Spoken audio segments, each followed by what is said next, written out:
When your own parents threaten not to attend your sister's wedding because of you, something inside you cracks, but quietly. Not rage, not tears, just the kind of silence that promises never to forget. I remember standing in my tiny Brooklyn studio, the late afternoon light pouring through the tall windows dust, dancing over the sketches of diamond necklaces I'd been working on. My phone was vibrating across the work table, my mother's name glowing on the screen. I almost didn't answer. Almost. But habit is a powerful thing, especially when you still crave the approval of people who never learned how to give it. "Hi, Mom," I said, brushing metal filings from my hands. Her voice was too calm. "Honey, it's about Marissa's wedding. We've been talking and, well, it might be best if you sit this one out." I froze. "Sit it out. It's not personal, Julia," she said quickly, which is exactly what people say when it's absolutely personal. You know how your sister can be about details. She just wants everything to go smoothly and, well, your father agrees it might be better this way. I pressed the phone tighter to my ear. Better for who? There was a pause, then her tone hardened the way it always did when she'd already made up her mind. "If you invite her," she said to someone in the background. I could hear my father's voice. "We won't come." Then she spoke to me again. "It's nothing against you, sweetheart.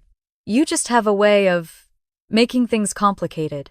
I could hear the hum of traffic below my window, the clang of the old radiator, and somewhere in the middle of it my heart beat.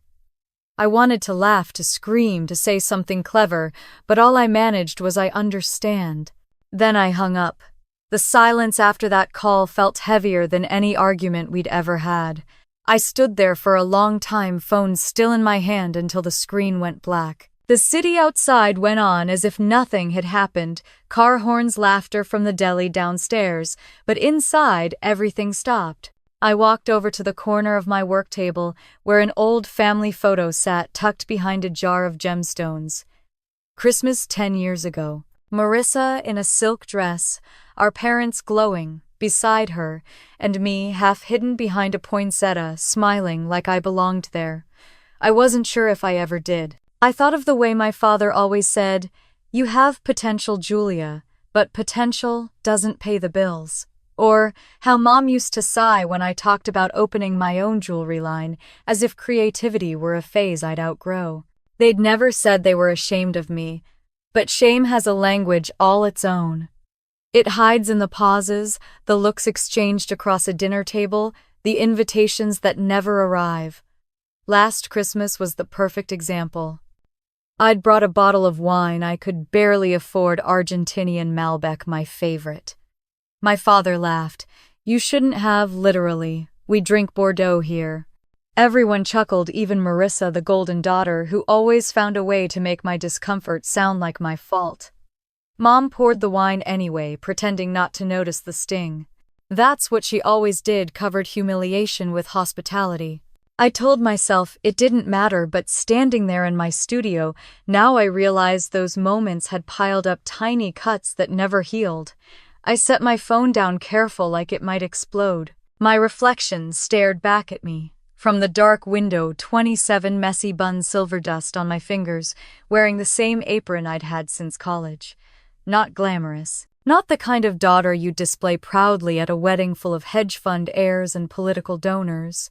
My family was obsessed with appearances, and I'd always been their flaw in the picture. Still, part of me wanted to call back, to argue, to demand they see me.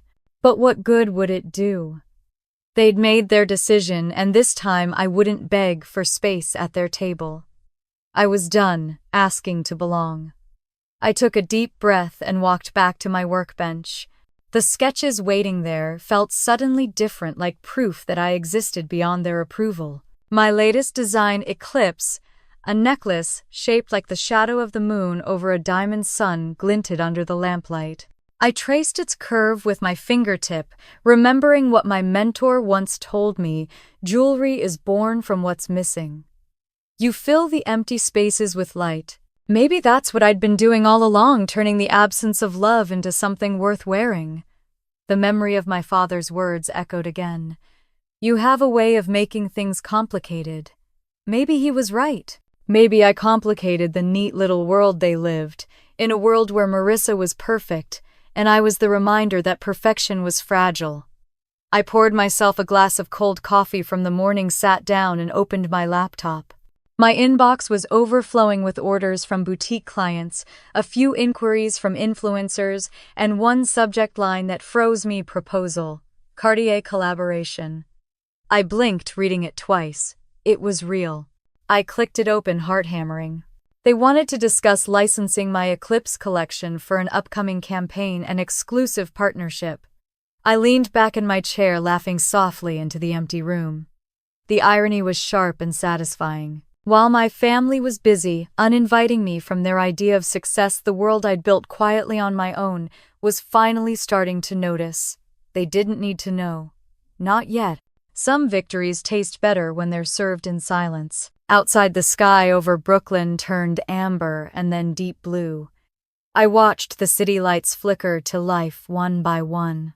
Somewhere uptown, my parents were probably sitting around a dinner table, planning centerpieces and guest lists, talking about Marissa's wedding, as if it were a royal event. I wondered if my name came up. If it did, whether anyone flinched. I closed the laptop, the Cartier email still glowing in my mind. I didn't need their approval to exist. But I'd be lying if I said I didn't crave their recognition, that part of me didn't want them to look at me the way they looked at her. Not anymore, though. That hunger was gone, replaced by something steadier, colder, a quiet determination. I stood and walked to the window, looking out over the skyline. The city didn't care who was invited to whose wedding. It rewarded persistence, not permission. Somewhere in the distance, a siren wailed and then faded. I whispered to the empty studio, let them have their perfect picture. I'll build my own masterpiece. My phone buzzed again, Marissa's name this time. I stared at the screen but didn't pick up. A message followed: I'm sorry. I didn't want it this way. I deleted it without opening it. Sorry was a currency they'd overused and undervalued. As I turned off the lights, the reflection of the necklace sketch shimmered faintly in the dark. Maybe I didn't need their invitation after all, I murmured. The words settled in the air, heavy, certain, like a promise I intended to keep. The morning light cut through my curtains like it had something to prove. I hadn't slept much after my mother's call. Her voice kept looping in my head, that perfect blend of control and guilt that she'd mastered over the years. It's not personal, Julia. Of course it wasn't. It was tradition. In our family, appearances always came before affection. I reached for my phone and made the mistake of opening social media. The first photo that appeared was Marissa glowing at her bridal shower, surrounded by pastel balloons and champagne glasses. The caption under the picture read, "Family is everything." My thumb hovered over the like button, but instead I closed the app. Family was everything to people who had one. I made coffee instead, black and strong, and told myself I was overreacting. But the truth was, I wasn't surprised. This was just another chapter in a long story of being the wrong kind of daughter. I grew up in a house where perfection was expected the way air was expected. My father, Thomas Avery, ran a corporate law firm with an iron fist and an impeccable tie. My mother, Evelyn, lectured at the university and organized charity luncheons for women who looked just like her. Our home in suburban Connecticut could have been pulled from a lifestyle magazine, white shutters, rose garden family portraits that lied beautifully. Then there was Marissa, my sister, the golden daughter. Even as kids, she seemed designed for them, polite, beautiful, strategic. If life was a stage, she was the star, and I was the awkward understudy waiting in the wings. I was the curious one, the question asker, the rule breaker, who colored outside their perfectly framed expectations. I still remember the first time I saw favoritism wearing lipstick. I was 10, Marissa 12. She won a piano recital trophy and my parents threw a dinner party to celebrate. That same week, I'd won first place in a local art contest. I showed Dad my ribbon. He glanced at it for half a second before saying, "That's nice, honey. Did you thank the judge?" Then he turned to Marissa, kissed her on the head, and said, Talent and discipline, that's the winning combination. I stood there holding my ribbon like it was evidence no one wanted to see. Years later, nothing had changed, only the stage grew larger. Marissa excelled in everything that photographed well: ballet, debate, Ivy League charm. I, on the other hand, built things that couldn't be framed: a necklace from wire, scraps, a painting from broken glass, a stubborn dream that didn't fit in their definition of success. At family dinners, the script was always the same. Father asked Marissa about her grades or her boyfriend. Mother nodded approvingly. When I tried to talk about a new project or a design idea, someone would interrupt. "Let your sister finish, Julia." That phrase became my childhood's background music. I learned to eat quietly, to swallow more than just food. By the time high school ended, I knew my role. Marissa went off to Yale on a scholarship. I went to art school in Rhode Island, a scandal in their world. The night I told them, my father stared at me like I'd confessed a crime. "Art school," he said, voice clipped.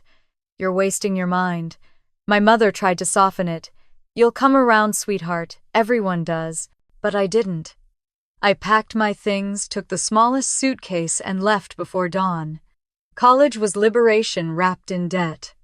I worked 3 jobs, lived on instant noodles, and fell in love with creation. While Marissa posted photos of networking events and European internships, I was soldering metal in a studio that smelled like sweat and potential.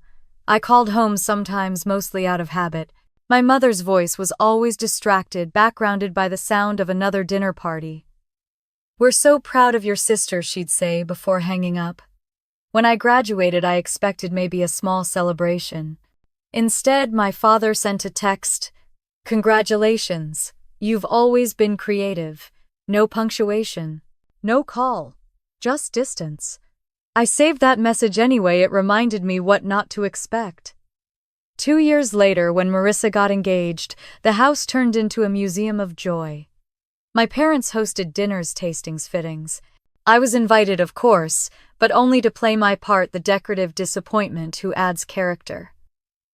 At the engagement dinner, I wore the simplest black dress I owned. The room was a chandelier of champagne and pretense. Father sat at the head of the table, surrounded by his colleagues and Marissa's fiancé's family, a cluster of polished smiles. When he introduced me, his tone was too light. "And this is Julia, our creative one, still figuring out what she wants to be when she grows up." Laughter rolled across the table like smoke. I smiled because what else was there to do? One guest leaned over and joked, "So when will we see your art at Tiffany's?" I raised my glass. "Maybe sooner than you think." My father laughed louder than everyone else. "Don't take her seriously. She's allergic to real jobs." That night, after everyone toasted to love and legacy, I stepped outside onto the terrace, letting the cold air scrape the warmth from my skin. Through the glass doors, I could see them all laughing, my family framed in gold light, my absence invisible. I whispered to the dark, "They've built their happiness on my silence." I should have cried. I didn't. I felt something harder, quieter, a resolve that wrapped around my ribs like armor. I realized that being the black sheep wasn't a curse. It was freedom. The people who dismiss you stop watching, and that's when you learn to move without permission. When I returned to New York the next morning, the city greeted me with noise and indifference. My studio smelled like burnt silver and coffee grounds. I sat at my desk, flipping through old sketches, and realized I'd spent years waiting for validation that would never come. I was done asking to be seen. I wanted to build something they couldn't ignore. I reached out to Miss Rivera, my old mentor from art school, the woman who once told me that artists and survivors are made of the same stubborn dust. She was retired now, running a small workshop in Brooklyn. When she saw me, she smiled that crooked smile of hers. "They still don't see you, do they?" "Not yet," I said. She handed me a coffee and gestured toward the cluttered workbench. "Then make them see your absence. That's how you build power." I started sketching again right there in her studio. The design that came out of me that day was different: sharp lines, molten edges, a shadow embracing light. I called it Eclipse. Rivera watched quietly. That, she said, is what pain looks like when you make it useful. That night as I walked home through the cold, I thought about every holiday dinner, every small laugh at my expense, every time my name was left off a family story. I didn't hate them for it anymore. I just understood. People like them only value what mirrors them. They couldn't see me because I reflected something they feared: imperfection, risk, independence. When I got back to my apartment, my phone buzzed with a message from Marissa. "Can we meet, just us?" I stared at the screen for a long moment, then typed back, "Sure." I didn't know it then, but that meeting would be the beginning of everything. The betrayal, the rise, and the silence that would finally make them listen. Marissa chose a cafe that looked like it belonged in a glossy magazine: white marble tables, velvet chairs, a soft haze of perfume and privilege. I arrived early, sipping water I didn't want, pretending I wasn't nervous. The last time we'd spoken without our parents hovering nearby was years ago. When she finally swept in, wrapped in a blush coat and a smile that looked borrowed, she greeted me like we were just two sisters catching up. "Jules," she said brightly, sliding into the seat across from me. "You look artistic." "That's one way to say underdressed," I replied. Her laugh was light but practiced, like everything else about her. She ordered a matcha latte, the kind that came with a leaf drawn in foam, and leaned in. "I just wanted to clear the air. You know how Mom and Dad get. They didn't mean to hurt you. They just did it anyway," I said softly. She sighed. "You have to understand, some people fit better into the picture. It's not personal." There it was, the truth disguised as diplomacy. I smiled, mostly to stop myself from saying something cruel. "No, you're right. It's not personal. It's predictable." Her lips parted, but she didn't respond. We sat there in silence, two women connected by blood but separated by everything else. After 10 minutes of polite nothing, she glanced at her phone, murmured something about a florist appointment, and left a 20 on the table like she was tipping me for emotional labor. I stayed for a while, staring at the untouched croissant between us. The air smelled like cinnamon and insincerity. When I finally stood to leave, something in me felt calm, not broken, not angry, just finished.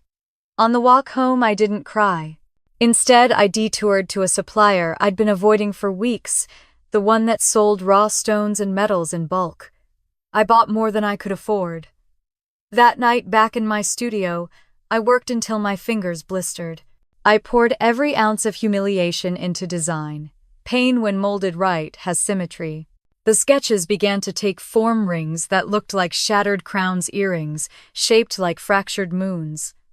"If they won't invite me to their table," I murmured, "I'll build my own."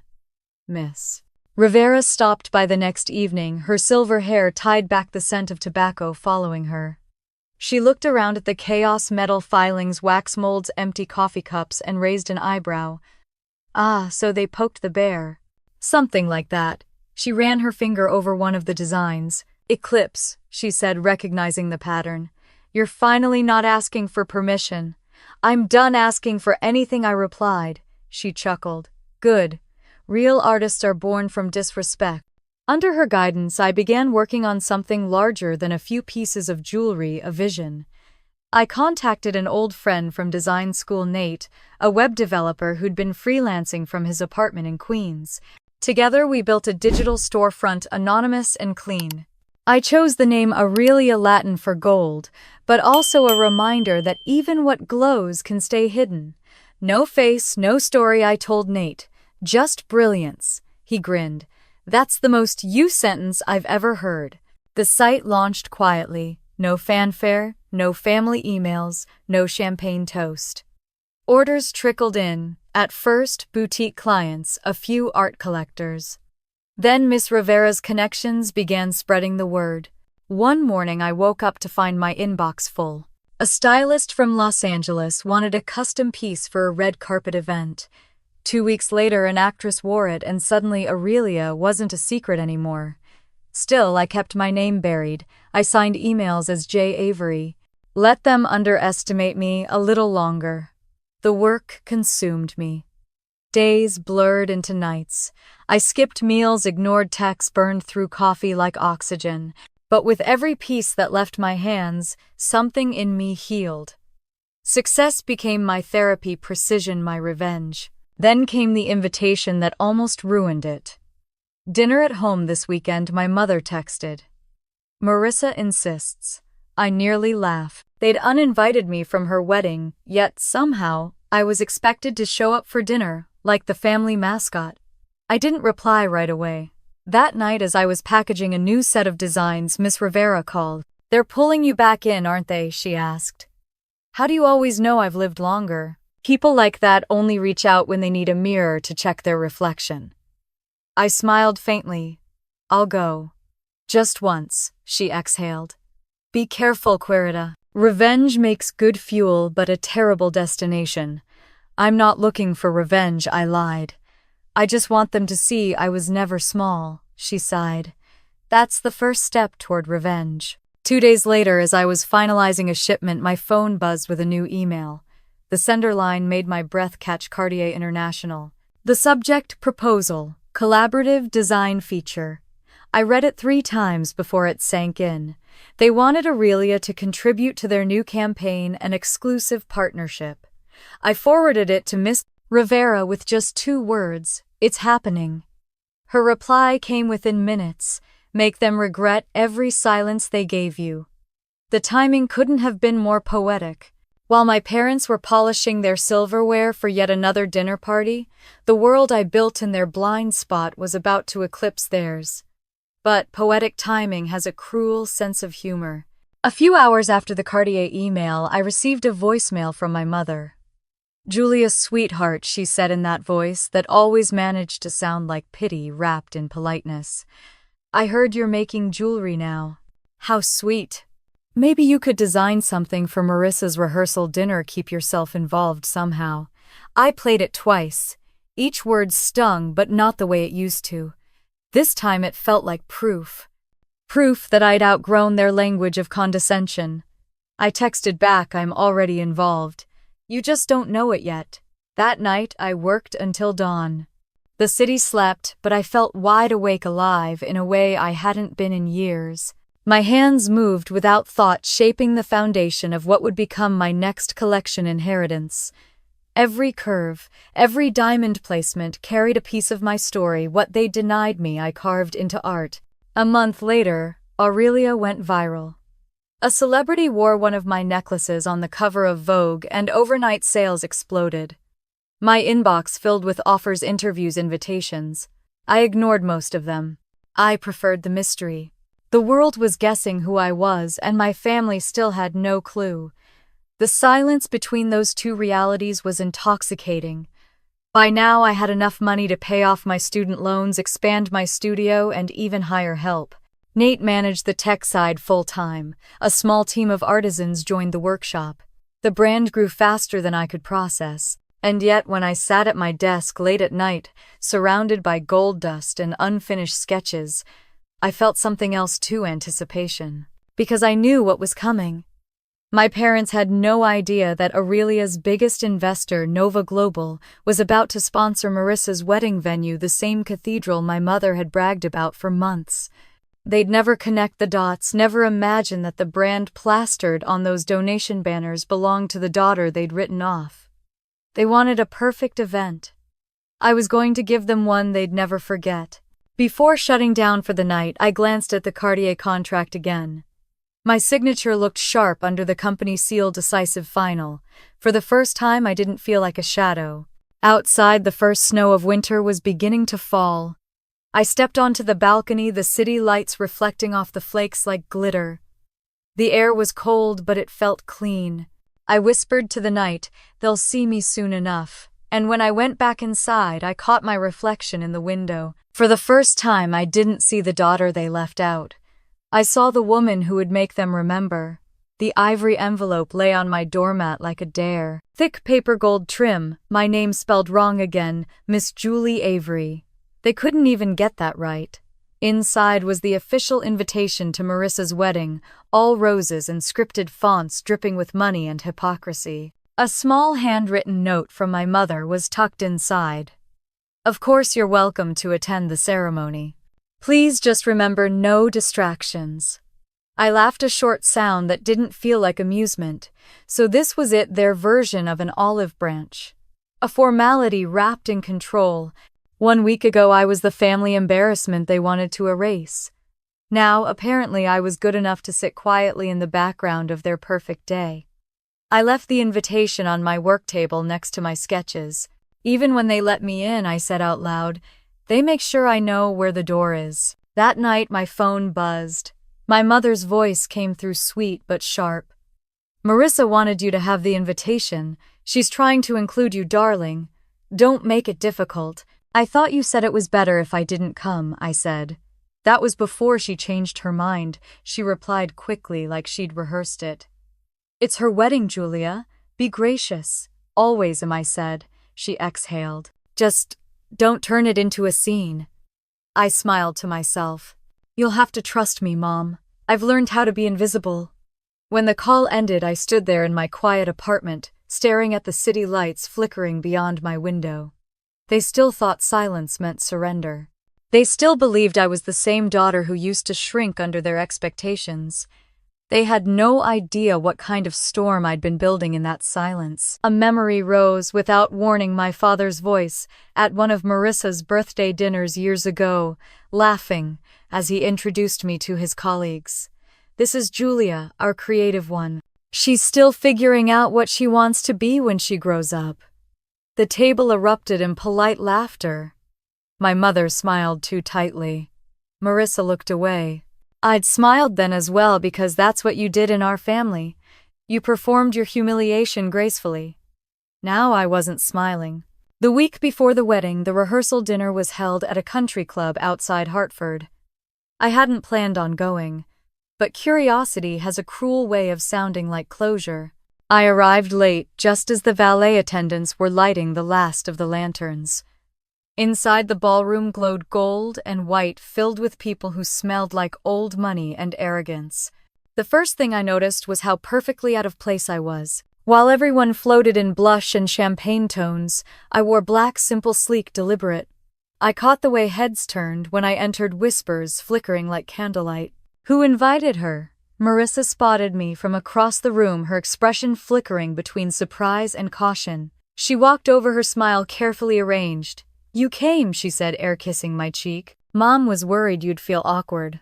"I'm used to it," I said, meeting her eyes. She blinked. "I'm glad you're here." "I'm sure you are." We stood there for a moment, the air between us full of everything we weren't saying. Then she excused herself, disappearing into the sea of polite laughter. At dinner, my father sat at the head of the table, surrounded by his colleagues and Marissa's fiancé's family. Crystal glasses shimmered, silverware clinked, conversation buzzed with that false warmth people save for social climbing. I tried to stay invisible, cutting my salmon into perfect little pieces, hoping the night would end quietly. But humiliation has a schedule of its own. When introductions began, my father's tone turned jovial. "And this," he said, gesturing toward me, "is Julia, our creative one. Still figuring out what she wants to be when she grows up." Laughter rippled down the table. A joke so old it had fossilized. I set my fork down gently and smiled. "I'm getting there," I said. Evelyn gave a strained laugh, trying to move things along. Marissa avoided my gaze. The man next to me chuckled, awkwardly unsure whether to agree or apologize. I stared at my father. Still using the same line after all these years, the laughter died. His eyes narrowed, but his smile stayed fixed. "Just teasing, honey." "I know," I said, my voice steady. "It's what you do best." The room fell silent for a heartbeat too long. Then conversation picked up again, louder than before. I sipped my wine, calm, detached. Inside, though, something cold and precise was settling into place. After dinner, I stepped outside onto the terrace. The night air was sharp, laced with the scent of roses and burnt sugar. The laughter from inside floated out through the glass doors, soft, hollow, familiar. I stared up at the stars and let the chill bite through me. Humiliation doesn't fade. It ferments. It turns into something sharper, more useful. I checked my phone. A new message from Cartier's PR team confirmed the final partnership details. The timing was perfect. My launch announcement would go public the same week as Marissa's wedding. I smiled, a real one this time. Perfect timing, I whispered. I stayed on the terrace until I heard footsteps behind me. Julia, Marissa's voice tentative. She stood in the doorway, her dress shimmering under the chandelier light. "Can we talk now?" I asked. She nodded, stepping closer. "I didn't mean for things to get so tense tonight. I just wanted peace." "Peace for who?" "For all of us," she said, her tone slipping into that careful diplomacy she learned from our mother. "You know how they are. It's easier to keep them calm." "At my expense," I said quietly. She frowned. "You always make things harder, Julia. Why can't you just let things be because someone has to remember how it really happened?" She stared at me, speechless. Then, like always, she turned and walked away before the silence could bruise her. On the drive back to the city, the road glowed with the reflection of streetlights and snow. My phone buzzed with notifications, news, alerts, business updates, investor messages. Somewhere among them, my revenge was already taking shape. They saw humility as weakness. Maybe it was time they learned it could be a weapon. When I got home, I turned on the radio. A CNBC segment was playing emerging female entrepreneurs to watch.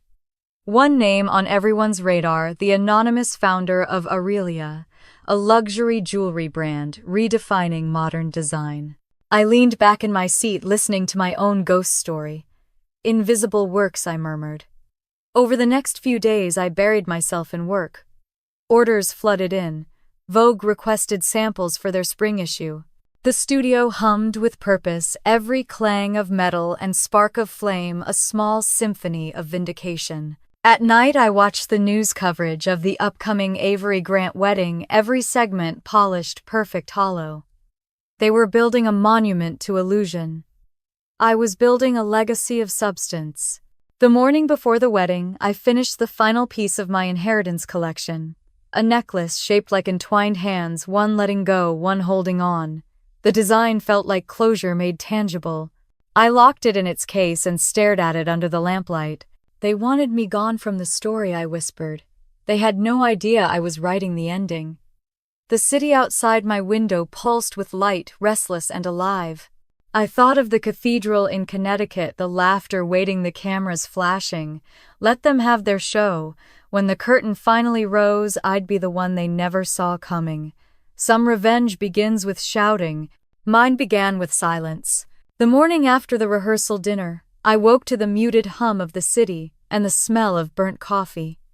The laughter from last night still echoed in my head, but it no longer hurt. It rang like a bell, sharp, clear, and final. I'd spent years reacting to their cruelty, defending myself, trying to explain my worth. I was done explaining. I didn't need them to see me. I needed them to feel the space I'd created without them. The Cartier contract sat open on my laptop, unsigned, waiting for one decision. My reflection stared back from the screen, calm and deliberate. I pressed accept without hesitation. There it was, the partnership I'd built entirely alone, the one that would change everything. No champagne, no applause, just a quiet click that echoed louder than my father's laughter ever had. That morning, I deleted the family group chat from my phone. I blocked my mother's number. I knew she'd call again eventually, her voice dripping with guilt, disguised as love. I couldn't afford it anymore. If they want silence, I whispered to myself, I'll give them silence. From that moment, my world narrowed into purpose. My tiny studio in Brooklyn transformed overnight into a headquarters of something greater. Aurelia was no longer a dream, it was a statement. I moved operations into a sleek loft downtown, all glass and light.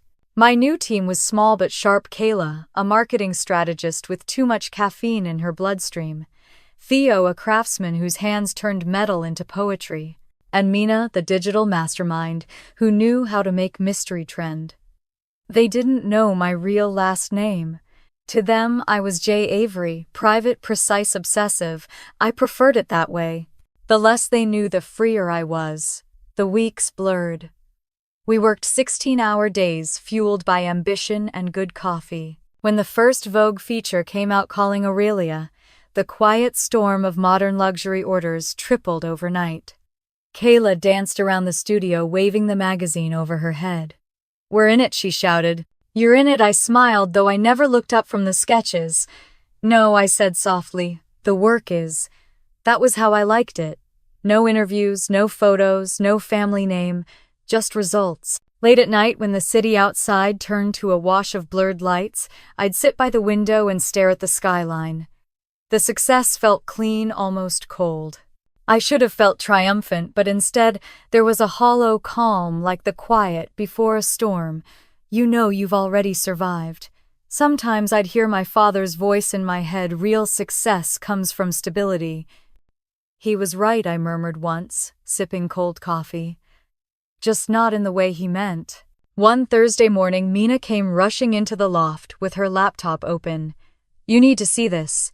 On the screen was an email from Nova Global Investments. The CEO, James Harrington, wanted to schedule a call with Aurelia's founder. He didn't know who I was, only that the brand was outperforming luxury indexes by triple margins. "They're offering a major investment," Mina said breathlessly.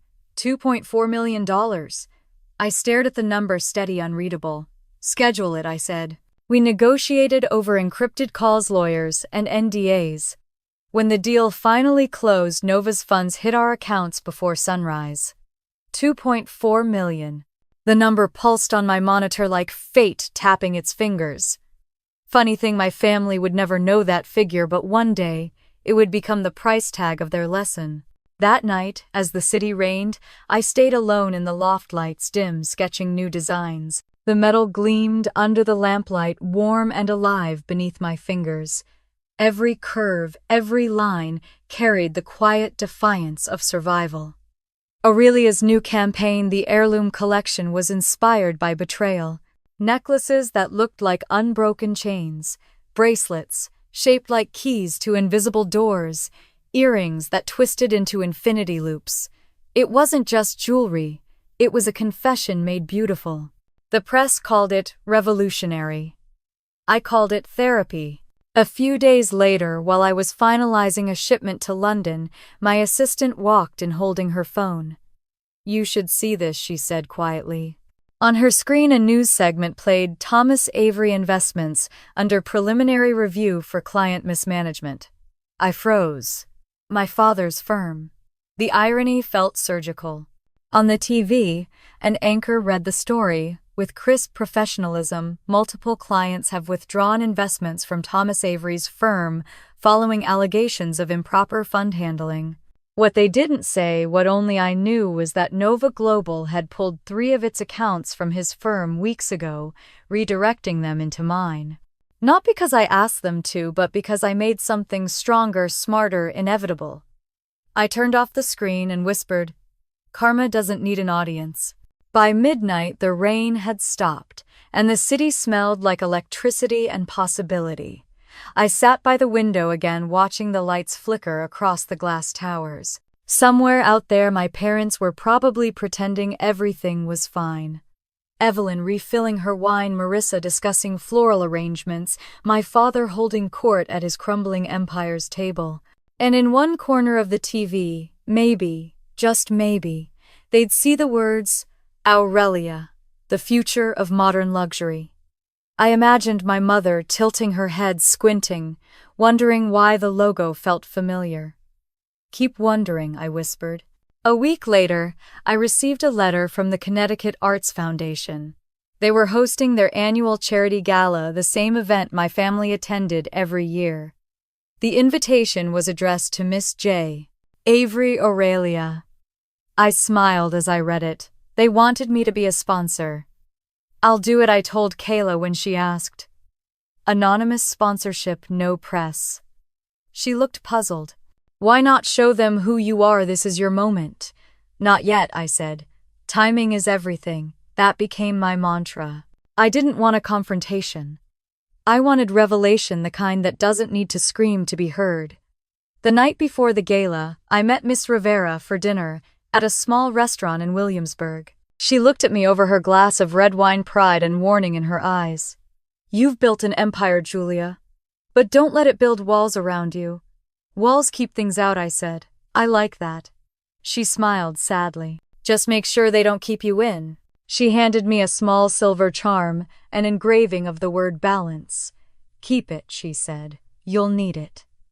I carried that charm in my pocket the next morning when Marissa's text came through. We'd love for you to come to the wedding after all. Mom feels bad. Dad too. I stared at the message for a long time. The apology was small but not meaningless. They wanted forgiveness. What they'd get was perspective. I typed back one word, sure. Later that evening, as I locked the studio, I caught sight of my reflection in the window, the same woman who once walked out of their house feeling worthless. Now she stood taller, quieter, untouchable. I laid the final piece from the heirloom collection on the table, a necklace of intertwining diamonds shaped like two hands, one letting go, one holding on. I stared at it for a moment and smiled. Let them see, I said softly. Let them finally see. The RSVP card for Marissa's wedding lay beside it. On the back, I'd written a single note in neat cursive, "Can't wait to celebrate family." I sealed the envelope, placed it on the edge of my desk, and turned off the lights. Outside, the city pulsed like a heartbeat, alive with possibility. I wasn't chasing their approval anymore. I was preparing their education. They'd uninvited me once. This time, I'd arrive with my own spotlight. The wedding countdown started like a storm dressed in silk. Every headline, every phone call, every curated post revolved around the words, "The Avery Grant Celebration," as if the union itself could buy back their fading legacy. Marissa's face was everywhere: magazines, society blogs, even morning shows. Fairy tale elegance, they called it. I couldn't help but laugh. Fairy tales always hide monsters behind the music. By then, Aurelia was running like a living thing. Orders from Paris and Milan poured in faster than we could fulfill them. My days became a blur of sketches, meetings, and late-night calls with Nova Global. I should have felt exhausted, but instead I was charged electric with the quiet joy of control. Every deal I closed was another step out of their shadow. Kayla burst into my office one morning, waving her phone. "We did it," she said breathlessly. "Vogue wants a full feature, not just the jewelry or story." I froze. My story. They said they've been chasing this for months. The mystery founder of Aurelia. They want the reveal to be exclusive. Global coverage. For a second, I couldn't breathe. The timing was absurdly poetic. When I asked, "Saturday," she said. "The same day as the wedding," she grinned. "Exactly." I leaned back, letting the irony settle in. After all these years, after all their laughter and erasure, the world would finally know my name, and so would they. The days leading up to it passed in a blur of strategy and precision. Every detail mattered.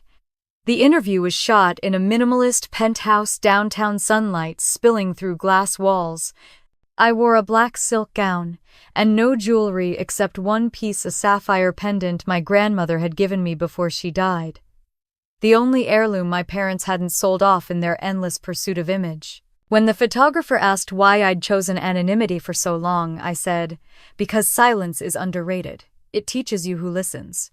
The journalist smiled. "And now, you're ready to be heard." I looked straight into the camera. "No. I'm ready to let the silence speak for itself." The night before the reveal, I received a voicemail from my mother. "Just checking to confirm you'll be at the wedding tomorrow. It would mean a lot to Marissa and to us."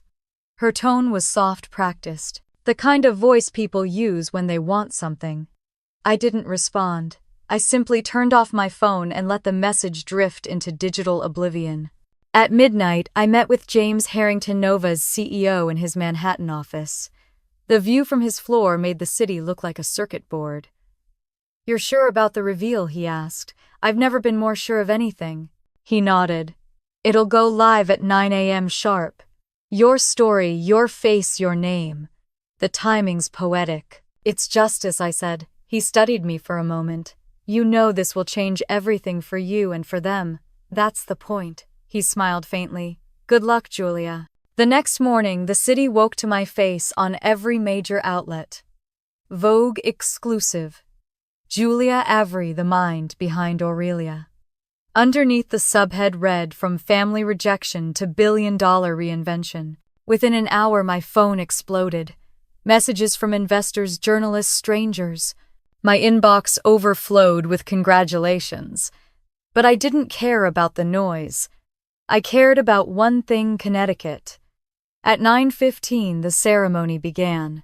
Guests flooded into the cathedral, their whispers mixing with organ music and the faint scent of roses. I wasn't there yet.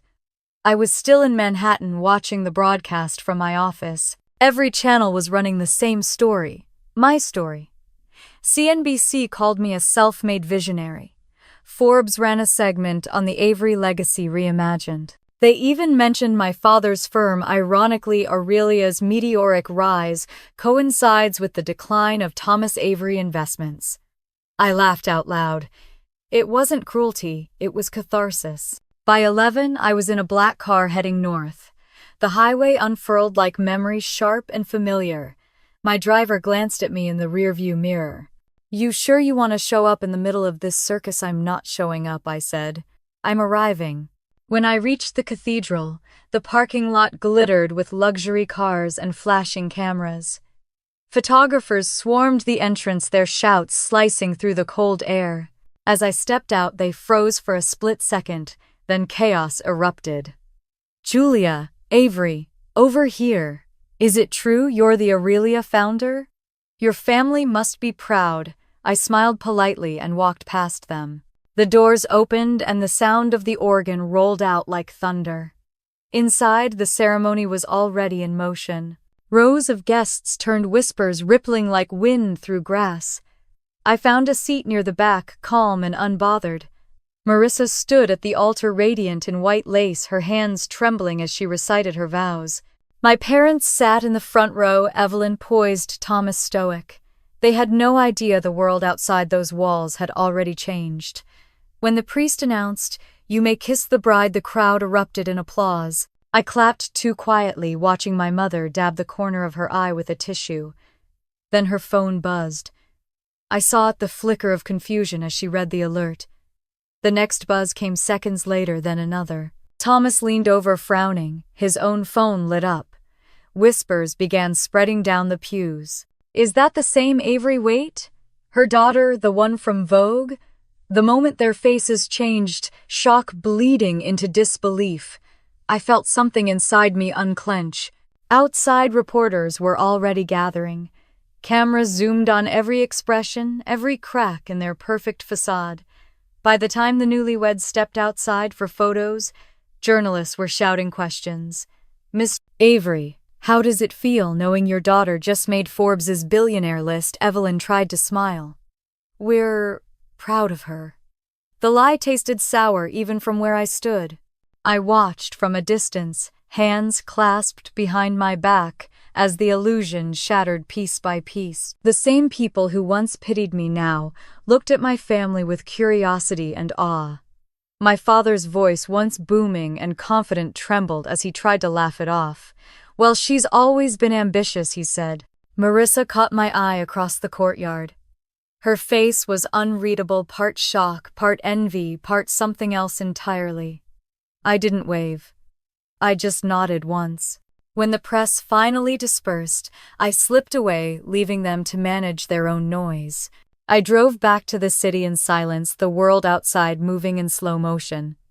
Back at my apartment, I stood by the window watching the reflection of headlines flashing across digital billboards downtown. My name glowed in gold letters against the skyline. Aurelia founded by Julia Avery. I closed my eyes and whispered, they wanted a legacy. Now they've got one. The night settled in quietly, and for the first time in years, I didn't feel small. I didn't feel angry. I just felt done.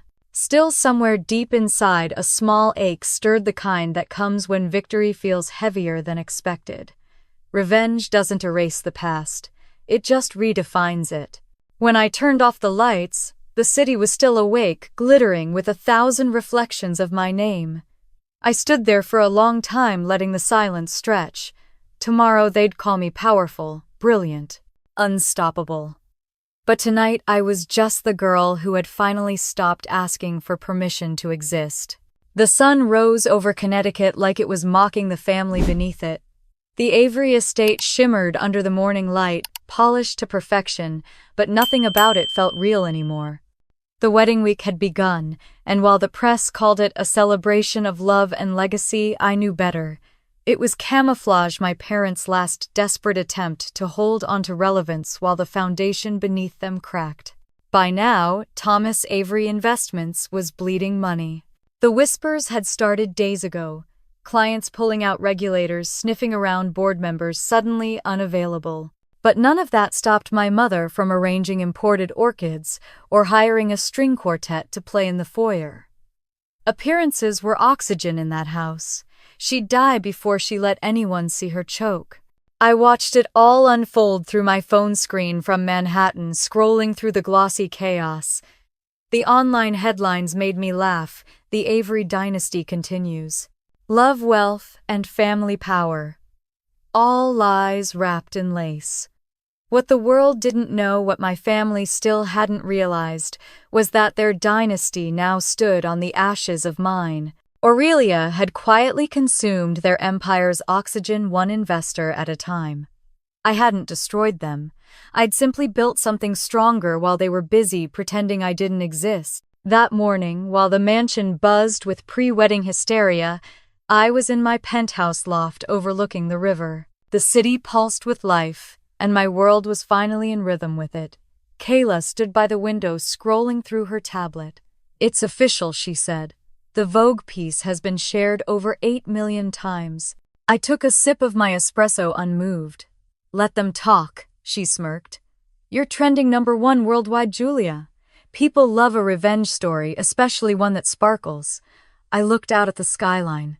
It's not revenge.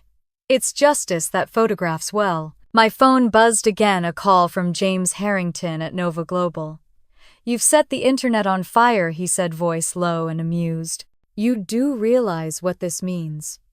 Right, that my family finally reads the truth, that, and the fact that you've become a global symbol overnight. Investors want in. Everyone wants a piece of Aurelia. I smiled faintly. They'll have to wait. While he spoke, my computer screen lit up with a new notification. A journalist had published a timeline of my rise one that ended with a single brutal line. Her father's firm declined while hers ascended. Some would call it poetic. Poetic justice. The words lingered long after the call ended. In Connecticut, my family had no idea the storm was already overhead. Evelyn was in the kitchen, pacing between floral arrangements and champagne flutes. We just have to get through the weekend, she muttered. Once the wedding's over, people will forget the rumors. Thomas sat at the head of the breakfast table reading the Wall Street Journal with shaking hands. You can't polish bankruptcy with orchids, he said quietly. Marissa swept into the room, all silk and self-importance. Will you both stop worrying? Everything's fine. No one cares about the firm. They're here for me. Her voice was bright, brittle. Evelyn gave her a tight smile. Of course, darling. Everything is perfect. But even perfection trembled under pressure. Meanwhile, I was miles away reviewing the final press proofs for the Vogue follow-up piece, a global campaign featuring the tagline, Aurelia Beauty Built in Silence. I stared at the photos of myself, poised, composed, almost unrecognizable. I thought of my father's words years ago. You'll never understand real success. I smiled. Maybe I finally do. By Thursday, the first cracks appeared. Gossip spread through the wedding party like perfume. 2 guests whispered in the powder room, unaware that Evelyn was within earshot. I heard Thomas Avery's under investigation, one said. Something about client accounts. Probably exaggerated, the other replied. Though, did you see that article about the jewelry company Aurelia? They say it's run by his daughter. Impossible. He only has one daughter, Marissa. Evelyn's reflection stiffened in the mirror. She walked out without a word, but her hands shook as she poured herself another glass of wine. The dominoes were starting to fall. That night, as the rehearsal dinner unfolded in the grand dining hall, I stayed in Manhattan, watching live updates on social media. Every photo, every video from that house looked exactly the same people. Smiling too hard, drinking too fast, pretending nothing was burning. Marissa posted a picture captioned, "Almost Mrs. Grant." I clicked it and noticed the comments below. One said, "Isn't her sister the billionaire jeweler everyone's talking about?" Another, "That family must be interesting at holidays." I leaned back, laughing softly. "Let the truth do the talking," I murmured. The next morning, the headlines shifted. Aurelia's founder revealed as Julia Avery. My name was everywhere: Forbes, Bloomberg, Vogue, even the morning news. I didn't need to call them. The world was doing it for me. At the mansion, panic replaced champagne. Thomas's phone wouldn't stop ringing. "Why didn't we know about this?" he barked. Evelyn sat frozen, clutching her pearls as the TV replayed my interview. "Sometimes the people who underestimate you the most are the ones who teach you how to win," I said on screen, my voice steady, my smile calm. Marissa turned down the volume. "You didn't tell me she was in business." Her father's face flushed. "She's not in business. She's playing dress-up with investors. She's on Forbes." Marissa shot back. The room fell silent. I imagined that silence vividly, the sound of an empire realizing it wasn't theirs anymore. That evening, while the world buzzed with my story, I received a text from an unknown number. "Marissa, please, come to the wedding. We need you." I stared at the screen, then typed back, "You uninvited me once. Why change your mind?" Her reply came seconds later. "Because everything's falling apart." For a moment, I almost felt something, sympathy maybe. But then I remembered every laugh, every whisper, every time my father called me the creative one like it was a flaw. I replied, "I'll be there." That night, I stood at the window, Manhattan glowing beneath me like a promise. My reflection stared back, sharp lines, softer eyes, power without apology. The revenge had already happened. Tomorrow was just the encore. Downstairs, Kayla called from the studio. "Are you sure about going?" "Yes." "Then what happens next?" I smiled faintly. "They'll see what silence can build." As I hung up, my phone buzzed again, a message from Miss Rivera. "Mija, remember, justice doesn't always roar. Sometimes it whispers, and that's enough." I held the phone for a long time before setting it aside. The truth was, I didn't want them to suffer. I just wanted them to finally see me, to see what they'd created when they refused to believe. Outside, the city lights flickered like stars made of electricity. Somewhere beyond them, Connecticut glittered too, but its glow was artificial, borrowed. Tomorrow, those lights would dim, and no one would mistake their source again. I poured myself a drink, the ice clicking like punctuation. "Let them toast stability," I said to the empty room. "I'll toast change." The next day, I'd step into their perfect world, not as the daughter they pitied, but as the storm they never saw coming. The sky over Connecticut was too perfect, cloudless, polished, almost artificial. It looked exactly like my parents' idea of happiness. From the moment I stepped out of the car, the air smelled of roses and pretense. Reporters swarmed the cathedral gates shouting my name. Cameras flashing like lightning. "Julia Avery, over. Here, is it true? Your jewelry brand funded this venue. Are you attending as family or as a guest?" I didn't answer.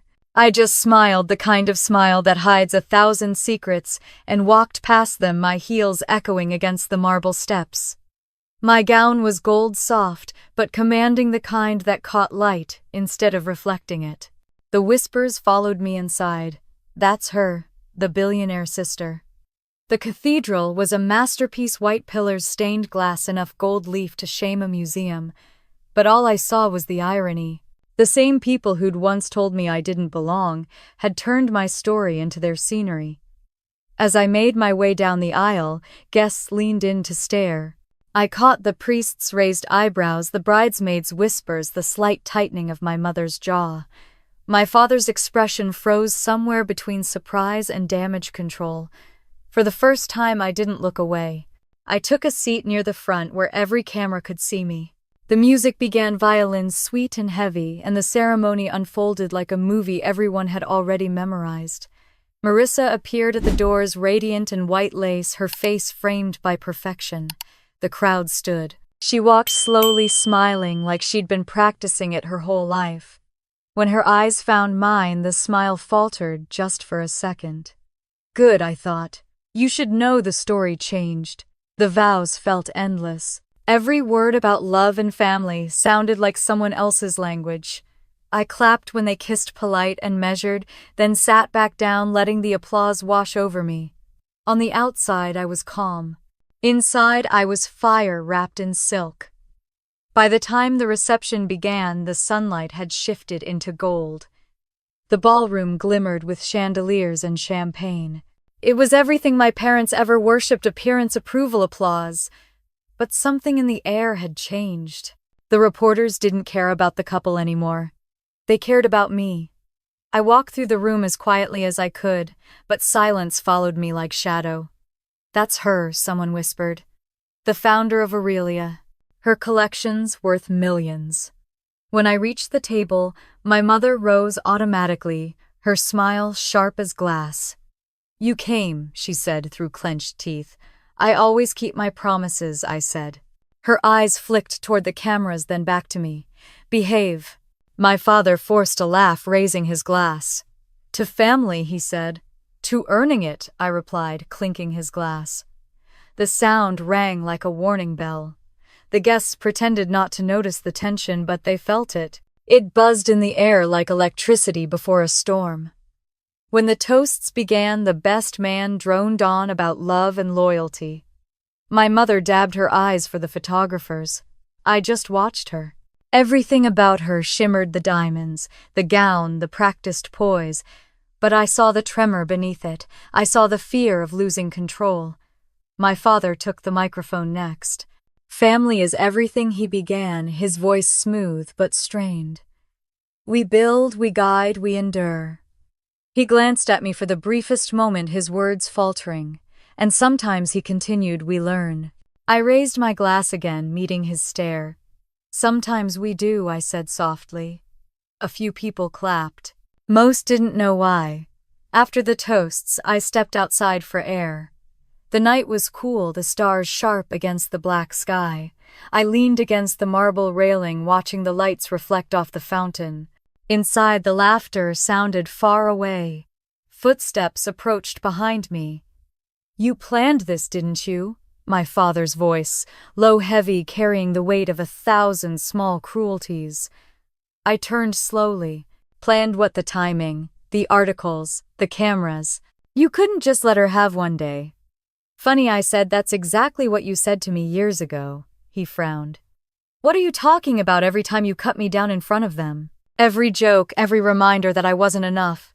That was your stage. This one's mine. His jaw tightened. You embarrassed this family.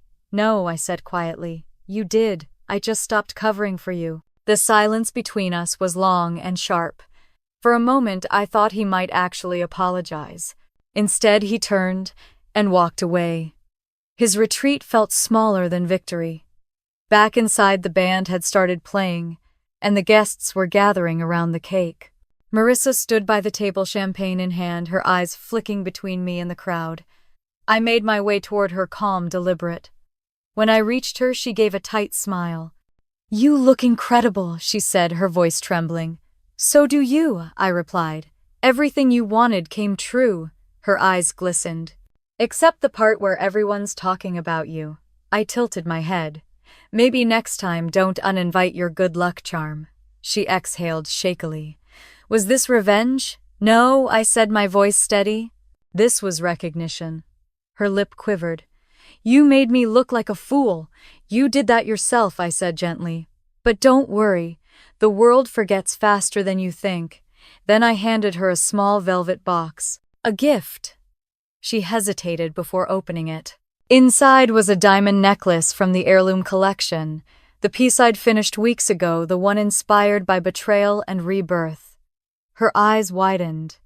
Julia, this is $2.4 million. I said quietly. Consider it an investment in new beginnings.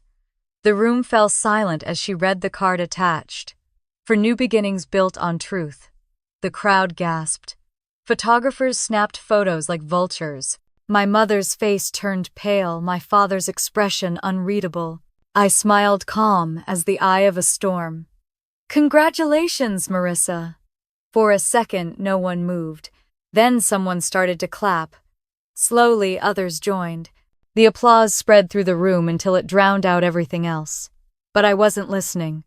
I turned and walked toward the exit, the sound fading behind me. Outside, the night was cooler, quieter. I looked back once through the tall glass windows.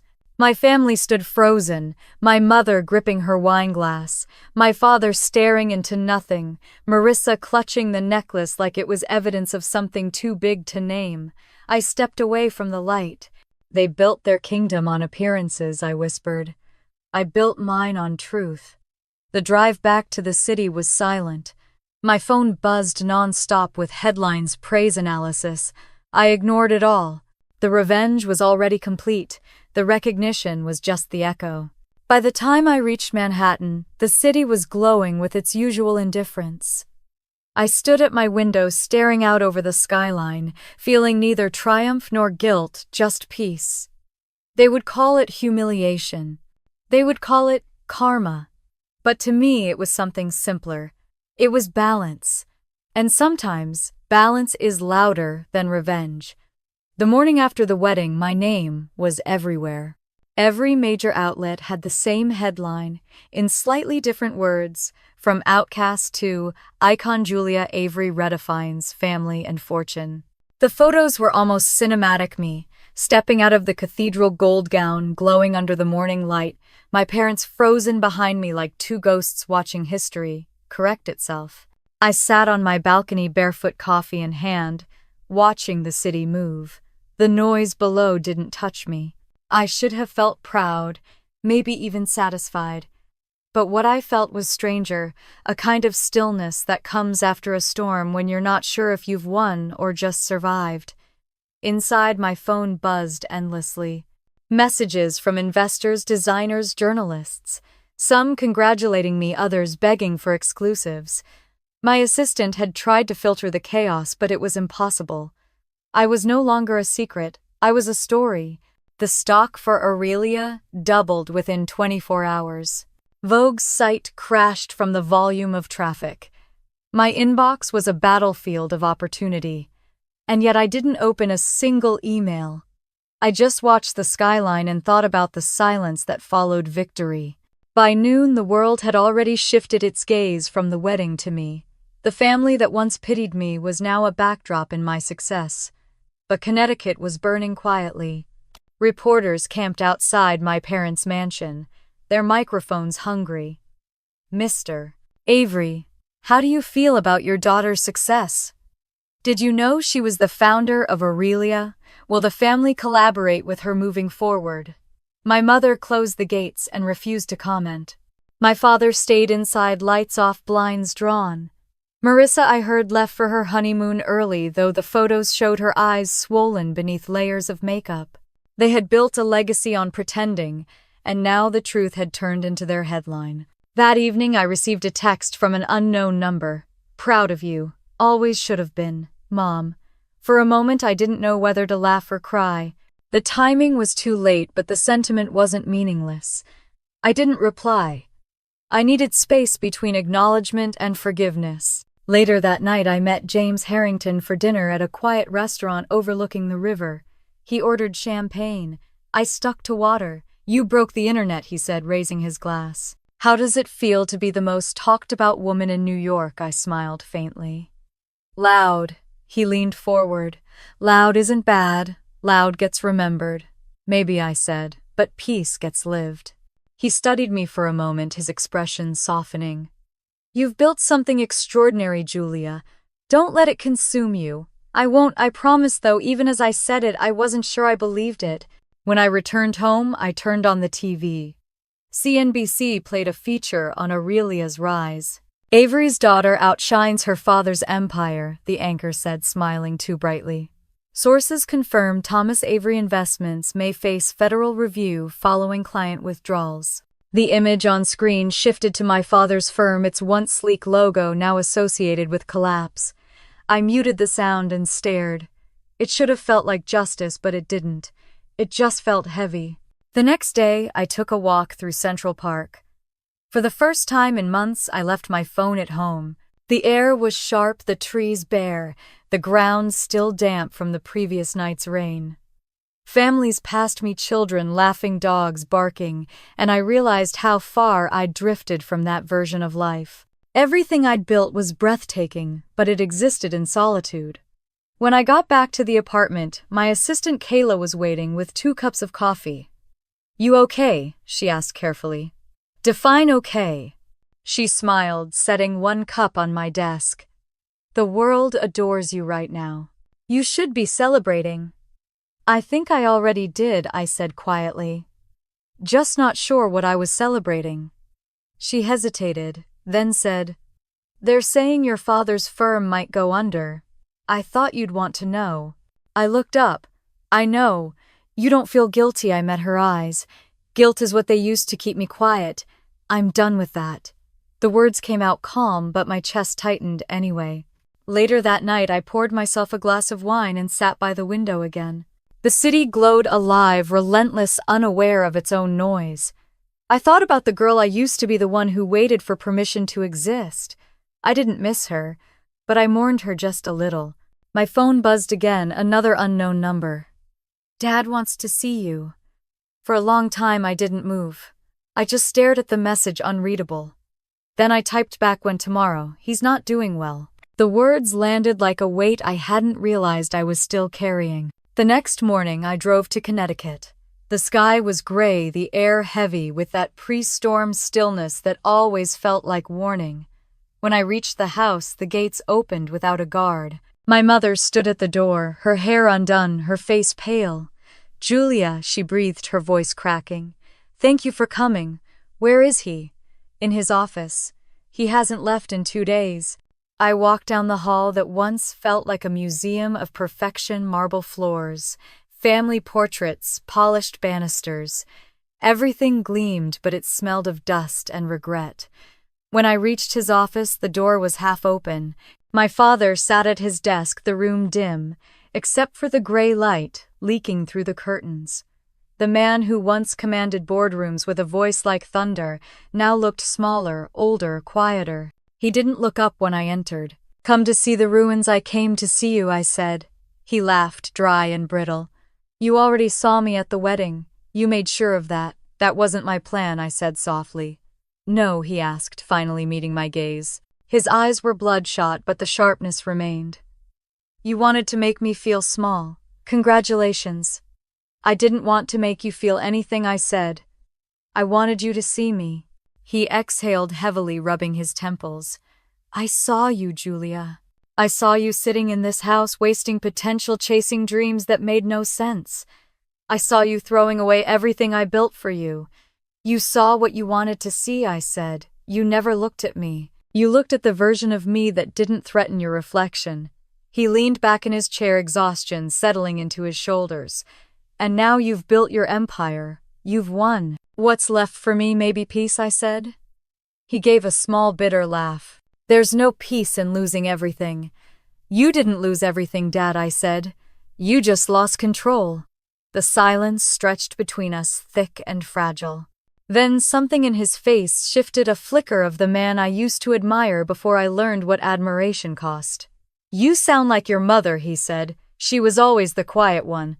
I should have listened more." I smiled faintly. "You taught me what not to become. That's something." He looked at me then, really looked. And for the first time, there was no pride, no shame, just humanity. "I never said it before," he whispered. "But I am proud of you." The words broke something in me, something I hadn't realized was still waiting to be healed. "Not for the money," he continued. "For surviving me." I swallowed hard.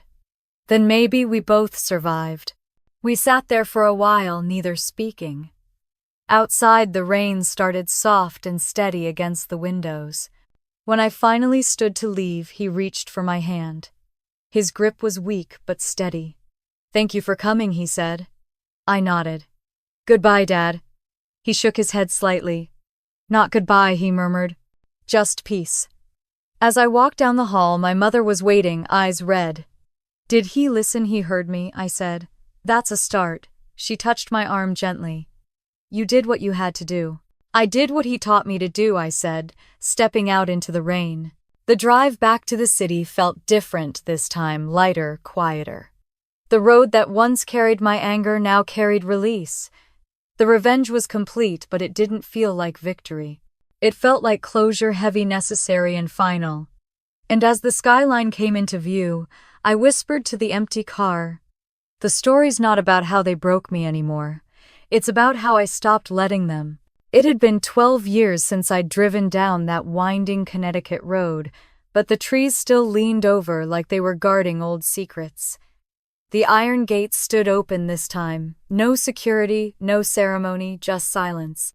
The house looked smaller than I remembered, stripped of the pride that once made it shimmer. The gardens were unkempt, the shutters pale and peeling. Power ages quickly when you stop feeding it. My mother opened the door before I could knock. Her face was tired, her eyes red from the kind of crying that doesn't make sound. "You came," she whispered. "You said he wanted to see me." She nodded, stepping aside. "He's in his office. He hasn't left for days." The hallway smelled faintly of bourbon and dust. I walked past portraits that used to intimidate me. Our family frozen in perfect smiles, my father's hand always resting on someone's shoulder. Never mine. The further I went, the quieter it got, like the house itself was holding its breath. He was sitting behind his desk when I entered, the blinds half drawn. Papers were scattered everywhere, reports, letters, unpaid invoices. The empire he'd built now looked like the ruins of an old kingdom. "I didn't think you'd come," he said without looking up. "I didn't think you'd ask," I replied. He finally raised his eyes. They were dimmer than I remembered, but still sharp enough to cut. "You look older." "So do you," I said. He chuckled, a sound closer to a cough. "I guess I've earned it." For a moment, neither of us spoke. The silence felt like an old language we'd both forgotten how to use. Then he gestured to the chair across from him. "Sit." Saturday, he rubbed his temples like the weight of his words had to be massaged into existence. "I owe you an apology. I just don't know where to start." "You could start where you broke me," I said quietly. His head dropped, and for once he didn't argue. "I was wrong," he said simply. "I thought I was protecting you. From failure. From humiliation. I told myself that belittling your dreams was preparing you for the world." He paused, eyes wet. "Turns out I was just afraid you'd be better at it than I was." The honesty hit harder than the cruelty ever had. "You were afraid of me?" He gave a faint smile. "No, I was afraid of losing control. Same thing, I guess." We sat there in that half-dark room, surrounded by the ghosts of everything unsaid. I waited for anger to return, but it didn't. Only exhaustion, the kind that comes after years of fighting battles you've already won. "You know," he continued, "I used to watch you sketch when you thought no one was paying attention. You had that look, focused, certain. I hated it. Because I knew you didn't need my approval, and I didn't know how to love someone who didn't need me." I looked at him for a long time, the man who'd built my silence, who'd mistaken cruelty for guidance. "You could have just said you were proud." "I couldn't," he admitted. Back then, pride felt like surrender. The confession wasn't elegant, but it was real. For the first time, it was enough. He reached into his desk drawer and pulled out a worn folder. "Everything's gone," he said, handing it to me. "The firm, the house, the accounts. The name doesn't mean anything anymore." "I didn't come for that," I said. "I know," he replied, "but it's all I have left to give." Inside the folder were old papers, birth certificates, business ledgers, photos of us when I was a child. I saw a snapshot of me holding a toy crown, grinning too wide, my father in the background, half turned away. "You built your life on control," I said softly. "And when you lost it, you had to face what was underneath." He nodded slowly.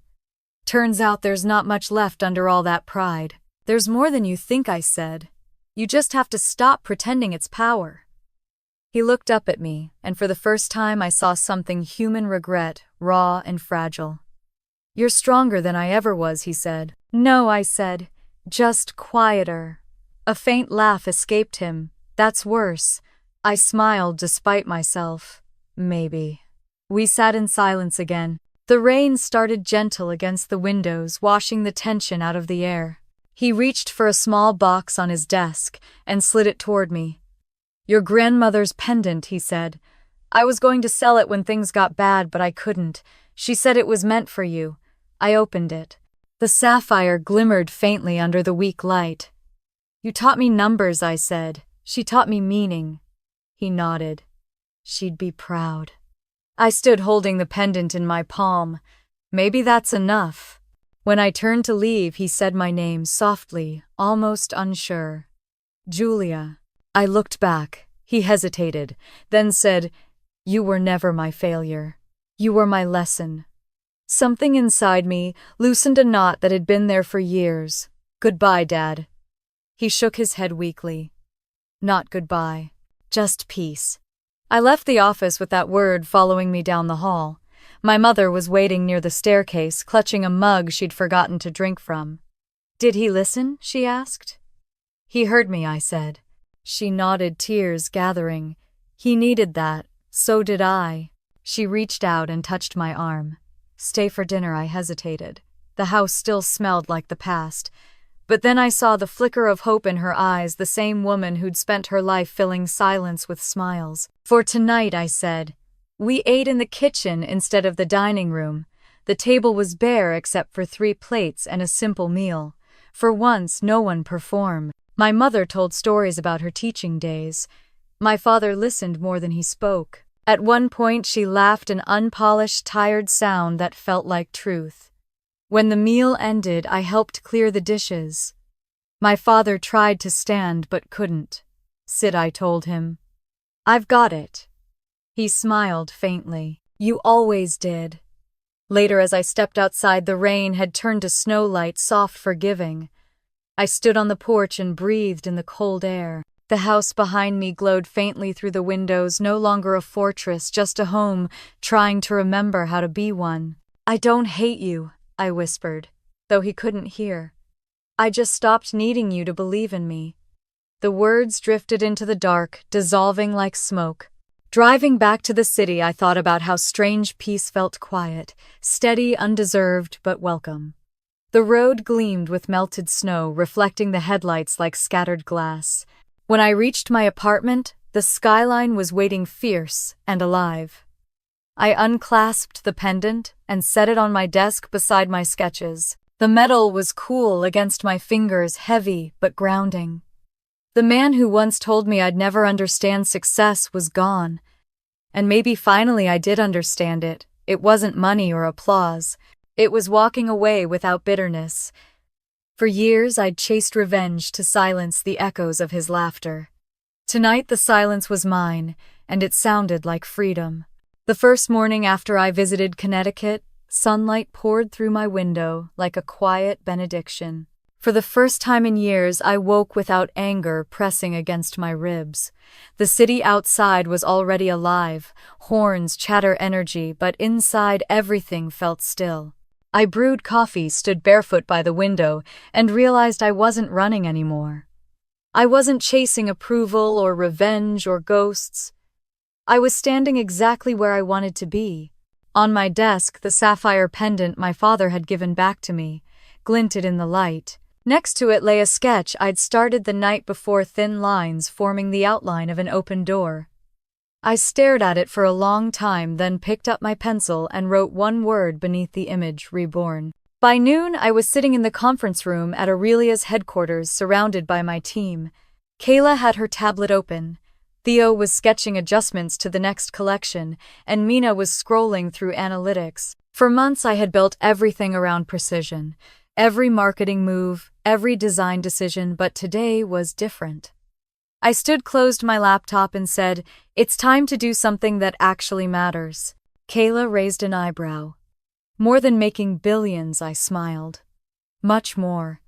I told them about the Aurelia Foundation, an idea that had been growing in me ever since I'd left my parents' house. We're going to fund mentorship programs for young women artists, designers, entrepreneurs, anyone told they're not enough.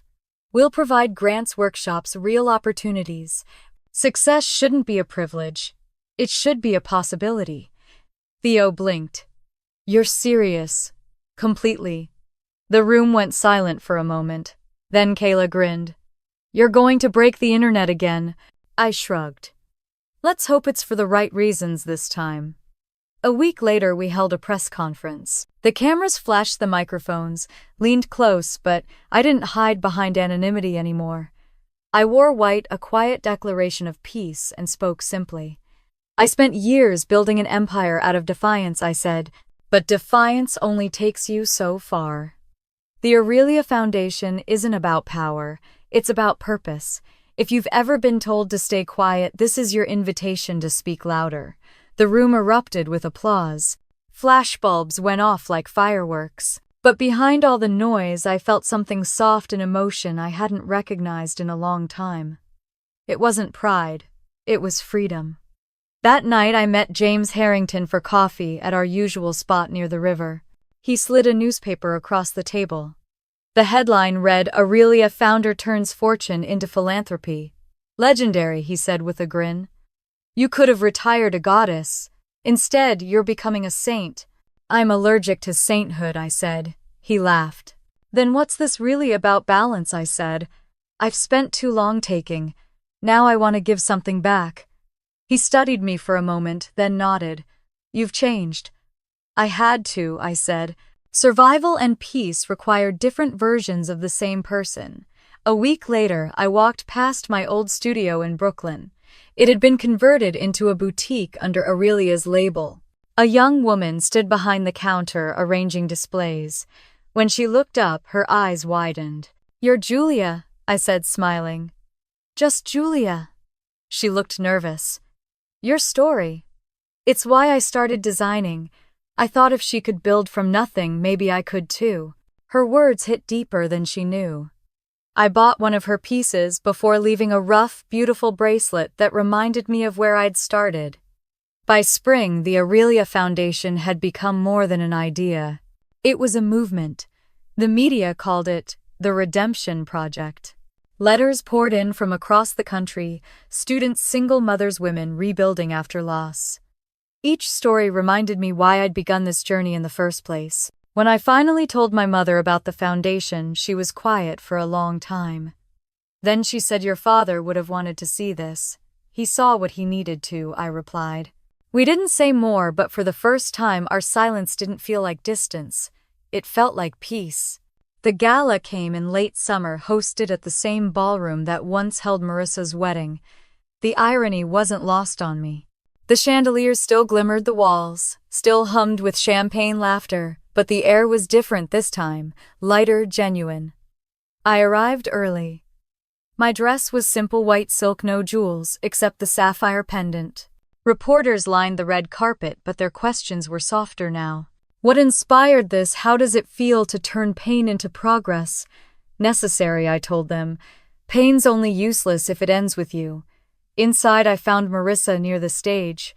Her hair was shorter, her eyes clearer. Thank you for letting me help with the foundation, she said. You've done good work, I admitted. She smiled nervously. You mean it? Yes, I said. People can change Marissa. She looked down. So can families. Later, as the event began, the lights dimmed and the orchestra softened. I walked to the stage, applause rising like a wave. I didn't bring notes. I didn't need them. When I was younger, I believed that success was measured by who noticed you. Then I learned that the most powerful things in life are built quietly, without permission, without applause. This foundation exists because I once needed someone to believe I could be more. Now I want to be that belief for someone else. The room was silent. I could see my mother sitting near the front, eyes glistening. For a heartbeat, she looked proud, not of what I'd built, but of who I'd become. When the applause came, it filled the room like light. Afterward, I stepped outside onto the terrace. The night was warm, the air alive with music and laughter. I leaned on the railings, staring at the city lights flickering in the distance. My mother found me there. "He would have loved this," she said softly. "Maybe," I said. "Maybe not. But I think he would have understood it." She nodded. "You remind me of your grandmother. She used to say grace was just courage in disguise." I smiled faintly. "Maybe that's what forgiveness is too." She touched my arm. "I'm proud of you, Julia." I didn't flinch at the words this time. I just nodded. It only took a lifetime. We stood there together in the quiet hum of the city, not as mother and daughter playing roles, but as two women finally learning how to forgive each other. When the night ended, I lingered long after the guests had gone. The staff packed up decorations, laughter fading down the hallway. I looked around the empty ballroom and felt no ghosts this time, only gratitude. On my way out, I slipped the bracelet I'd bought from that young designer onto my wrist. It wasn't perfect. That was exactly why I loved it. In the car, I opened my phone to a new message. It was from James. "You did it again, Julia. You turned gold into light." I smiled, watching the city blur past the window. "Not gold," I whispered, "just peace." For years I had mistaken revenge for freedom. Now I knew the truth. Revenge ends the pain. Forgiveness ends the story. And finally, I was ready to start a new one. The morning light was soft, almost hesitant, filtering through the floor-to-ceiling windows of my apartment. The city below murmured awake, a slow hum of taxis and voices that no longer felt like chaos but rhythm. I sat at the kitchen counter, coffee cooling beside the sapphire pendant that used to weigh me down. It caught the sun, now scattering blue light across the marble like something reborn. Next to it lay an envelope, ivory, with my father's handwriting. I'd found it in a box my mother sent after his passing. For days I couldn't open it, afraid of what might still hurt. But that morning, with the city breathing softly outside, I tore it open. His writing was uneven, the ink fading at the edges. "Julia," it began. "If you're reading this, then I've already gone quiet. I don't expect forgiveness, but I want you to know that I saw you, truly saw you, long before I ever told you. You were right to fight me. You were right to leave. You turned the things I mocked into miracles. I spent a lifetime confusing power with fear, and you proved they were never the same. Build something that outlives pride. That's what real legacy is. Dad." I read it twice, then folded it carefully and placed it beside the pendant. There were no tears, just a long, quiet breath. I whispered. "We both learned." 6 months later, I stood in the heart of Brooklyn, where Aurelia Foundation's new community hub had just opened. The walls were bright with murals painted by young women, artists, coders, dreamers, each one carrying stories that mirrored fragments of my own. Photographs lined the hallway. First scholarships awarded, first businesses launched, first sparks of courage turned into flame. A young woman approached me, clutching a sketchbook to her chest. "Miss Avery," she said shyly, "I just wanted to say thank you. You didn't just give me money. You made me believe I could matter." I smiled. Belief is where everything starts. The rest is just persistence. When I turned away, a journalist caught a photo. The next morning, it was everywhere, from revenge to redemption, the Avery legacy rewritten. I used to flinch at that word legacy. Now it just sounded like continuity. A week later, I visited my father's grave. The air smelled of pine and rain. I placed a single white rose against the headstone and set the bracelet I'd worn at the gala beside it. "You were wrong about a lot of things," I said softly, "but you taught me ambition." And I turned it into grace. The wind lifted cold and gentle. For a moment I imagined him laughing the way he used to before pride hardened his voice. I smiled. "I forgive you," I whispered. "Not because you earned it, but because I'm free." When I left the cemetery, sunlight broke through the clouds, bright and clean. It felt like approval from something larger than both of us. By Thanksgiving, my Manhattan loft was filled with warmth. Candles flickered, plates clinked, laughter echoed through the space that once knew only solitude.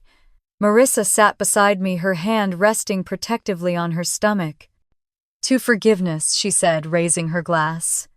"And to family that learns even if it takes too long. To building, not proving," I added. My mother smiled from across the table, her eyes bright. "To peace." For the first time it felt real. Later that night, when everyone had left, I stood by the window watching the city's lights ripple across the Hudson. It was the same view I'd stared at when I'd sworn to prove them all wrong. Back then it had looked like a battlefield. Now it looked like home. I thought about the girl I used to be, the one who mistook silence for defeat, the one who waited for permission to dream. She hadn't vanished. She had simply evolved. Every scar, every humiliation, every doubt had become the scaffolding for who I'd become. I walked over to my desk where the Foundation's logo shone on my laptop screen. Beneath it was the tagline we'd chosen, "Build without permission." It made me smile. I ran a hand over the sapphire pendant resting near the keyboard and whispered, "You'd like this, Dad." The next morning we launched Aurelia's global initiative. Dozens of cities lit up with gold and blue banners, symbolizing resilience and renewal. Social media flooded with stories from women who'd found courage through our programs. Some called it philanthropy. I called it a promise kept. That afternoon, a news crew came to film an interview. The reporter asked, "What drives you now after everything you've achieved?" I paused, thinking of all the years I'd spent chasing revenge disguised as success. "Not revenge," I said finally. "Not even redemption.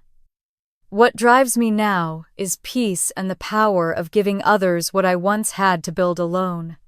When the interview ended, I walked down the street alone. The air was cool, the city loud and alive, every sound reminding me that life doesn't wait for perfect timing, it moves when you do. A small boy ran past me chasing a paper airplane. It soared high before landing at my feet. Across its wings, someone had written in bold black ink, "Dare to begin." I laughed, folded it gently, and tucked it into my coat pocket. Some messages arrive exactly when they should. That night I returned home and opened the windows. The wind carried the sound of the city train's laughter music like a pulse. I thought of my father's letter again, his line about building something that outlives pride. He was right. The only things that last are the ones built from love, not from fear. I picked up my phone and recorded a short message for the Foundation's followers. "If you've ever been underestimated," I said, "remember this. Your story doesn't end when someone doubts you. It begins when you decide to rise anyway. Every no you've ever heard is just a dare waiting to be answered." I paused, looking into the camera with a smile. "Tell me, what would you build if no one told you to stop? Leave your answer below. Someone might need to hear it today." Then I set the phone down and watched the city lights blink like quiet applause. The world kept moving, and for the first time I didn't feel the need to race it.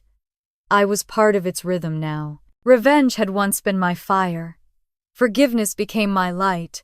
And peace was the home I'd spent a lifetime building. If you believe that the tables can turn, that karma listens, that love and dignity are the truest forms of justice, stay a little longer. There are more stories like this one waiting for you. Because sometimes the light after revenge is brighter than you ever imagined.